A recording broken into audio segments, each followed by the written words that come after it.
After Facebook was renamed to Meta, more and more people started talking about Zuckerberg's new virtual world, potentially the new normal of the company and virtual reality. In this video, we'll talk about the Metaverse and explain some of the features of this new and challenging to assimilate concept. If you watch this video until the end, you'll understand the potential financial and investment opportunities which may open in the very near future thanks to Meta's virtual reality and Metaverse innovations. Hello friends, welcome to the Successful Investor channel, the place where we learn and invest. If you find this video interesting, please support us by subscribing to the channel and liking the video. Now let's get right into it.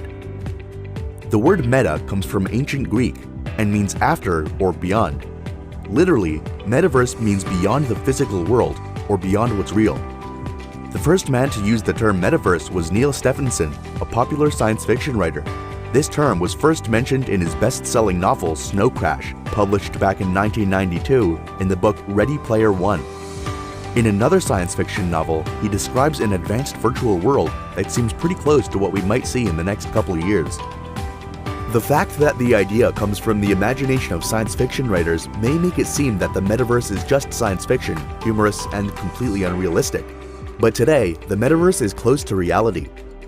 When we were presented with the rebranding of Facebook to Meta, we were also told that the company expects to invest more than $10 billion next year in building it. That's some serious cash. It's also important to understand that the current Metaverse is a technological concept to be built with the help of many existing technologies. Some examples of these are augmented reality, virtual reality, 5G, artificial intelligence, blockchain, NFTs, and more. These technologies will also continue to improve. It's important to understand that the Metaverse isn't entirely tied into the crypto industry, but is a combination of all of those technological breakthroughs coming together. They've become well connected because they're all new technologies, currently being developed at the same time. It's possible that in the future, there will be multiple metaverses, each with its own crypto technology. But that's not guaranteed or required, especially if the new metaverse is developed to work with as many as possible. It's also important to note that there isn't currently a specific definition of a metaverse. It could expand its definition to include more concepts and technologies that we're not currently aware of. There's no structure that clearly and precisely describes the characteristics that must be covered in order for something to be called a metaverse. But let's look at the three possible types: decentralized, centralized, and hybrid.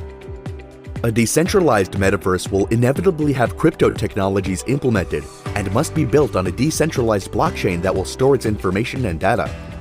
The metaverse itself will also have to implement an NFT concept into it to make itself unique. For example, you can currently invest into pieces of virtual land.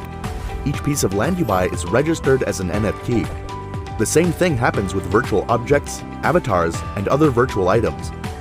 Examples of such decentralized worlds are Sandbox, Decentraland, and Somnium Space. If you invest early in some of the NFTs or virtual properties in these games, you could potentially multiply the value of these investments enormously over time. But please research and invest carefully. If you're enjoying the video so far and want to help us out, you can support us through Patreon for only $1 a day to get future access to additional and deeper topic analyses. They're extremely interesting and can give you a better understanding of the high potential of these projects as we continue to monitor their development. A centralized metaverse means that an institution has control over it.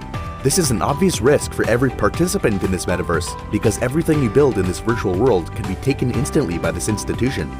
Your personal information is also entirely in the hands of a third party.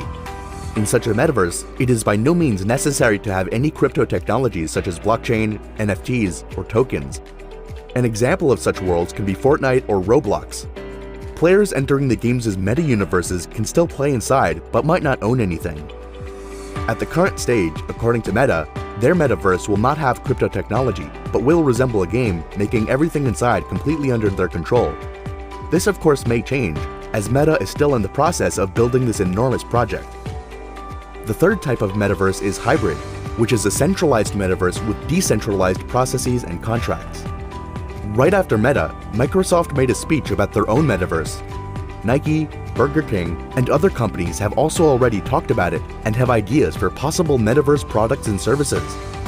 If you're wondering how these companies might do something in a virtual world, let's think for a second.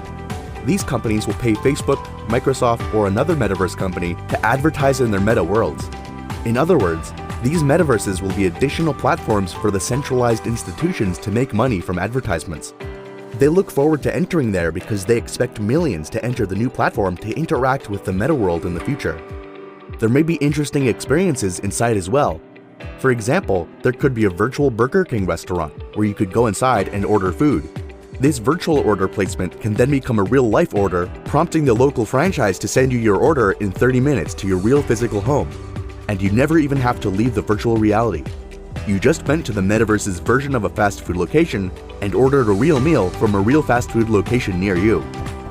The same thing can happen with Nike shops or any other store or restaurant.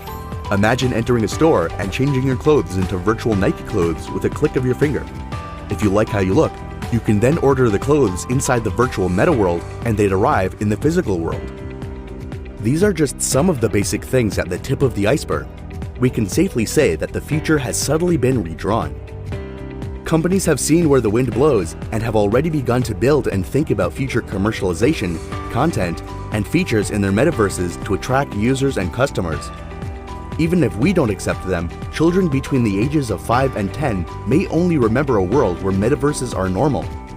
Just think about Roblox, for example, a platform for many worlds and games, and it's been around for a while so far.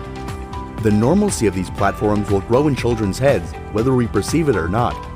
At first glance, it may seem scary, but the reality is that this technology and these platforms may be extremely useful in terms of productivity and efficiency. And if they're successful for these companies, they may be the next big thing. As with the example with the Nike virtual store, you'll be able to save time not just from traveling to a physical store, but even from searching online for one to order from. It'll be possible to buy products and services without exiting a social media platform or virtual reality game world. It'll also be possible in time to go to the doctor for problems inside virtual hospital settings. Schools could hold many more productive classes, in which when children are learning about Egypt, they could enjoy the sights of modern Cairo, or learn about Japan while walking in a perfect simulation of Kyoto. Everything would be so realistic that it would seem just like the real world. All of this may have sounded like some kind of fiction in the 2000s, but now, this is near reality. We can be annoyed or deny the facts, but we could also accept this future and recognize the potential massive investment opportunities. We are currently just in the seed stage of this metaverse concept, but from real-world evidence, its potential is likely to be much greater than everyone currently thinks. Let's now look at some statistics that show what the potential growth is expected to be. This graph describes the future predicted growth. Currently, the size of the industry is estimated at around $150 billion, yet this number is expected to jump up to over $1.5 trillion. This is 10 times the growth, or in other words, the growth is equivalent to a 29% CAGR, compound annual growth rate, for the whole industry. And this is over 29% per year for the next 9 years. There are very few industries in the world that will generate such growth. 1.5 trillion is a really huge number, and that would be one of the largest industries. It wouldn't be surprising that if in 10 years the size of the industry is even larger than that. The market capitalization is expected to increase over the next 4 years by about 3 times. This next graph shows information provided by Bloomberg in different colors, showing the different industries that'll be part of the metaverse. In purple are gaming software and ads. In yellow are live shows such as concerts.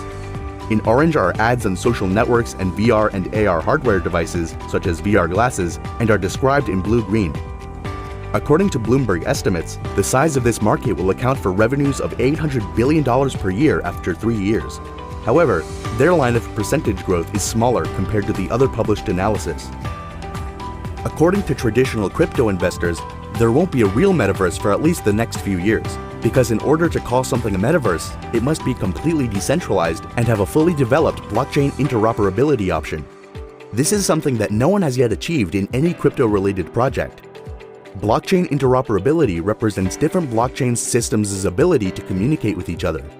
For example, you'll be able to transfer various virtual objects from one metaverse to another. There's no way to transfer your property from a decentralized metaverse to a future one built on Polkadot or Solana. Thanks for watching. I hope you enjoyed the video. In our training, The Language of Cryptocurrencies, we go through the blockchain interoperability and NFT topics in greater detail. We also analyze over 20 different crypto projects and many other blockchain-related topics. If you want access to more analyses and exclusive content, you'll find a link below in the description, as well as a link to our Patreon page. If you've learned something new and useful, please like the video, leave a comment, and subscribe to the channel. See you next video.